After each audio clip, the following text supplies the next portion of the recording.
আল্লাহর রসুল যেদিন জন্ম নেন তো ওই দিন আম্মা জান আমেনা কোলে নিয়ে কাঁদতেছিলেন। সবাই জিজ্ঞাসা করতেছে কাঁদো কেন? পরিবারের লোকজন, শ্বশুর বাড়ির লোকজন কেন কাঁদো? আব্দুল্লাহ নাই। কেন? আব্দুল্লাহ থাকলে এতক্ষণে খেলনা চলে আসতো। আল্লাহ যেন কানে কানে বলতেছিলেন আমেনা কাঁদিস না, আব্দুল্লাহ খেলনা আনলে আর কোত্থেকে আনবে?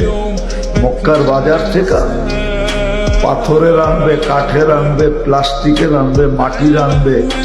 সূর্য ডুবতে দে, চাঁদকে খেলনা বানায় পাঠায়। আর ঘটছেও তাই।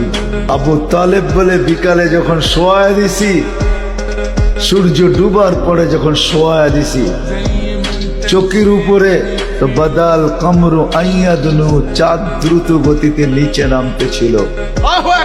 আর আমি তাকায় তাকায় দেখতেছিলাম।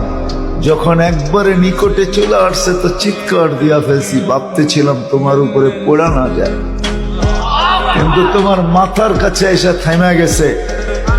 তুমি হাত পাও নাড়াচাড়া করতেছিল, আর চাঁদ উপরে ডান্স করতেছিল। তো বলছে চাচা জানেন চাঁদ কি বলতেছিল? তা তো জানি না। বলে আন্নাল কামারা ইউগান্নিনি ওয়া ইউহাকিনি ওয়া ইয়ামনাউনি মিনাল বুকা।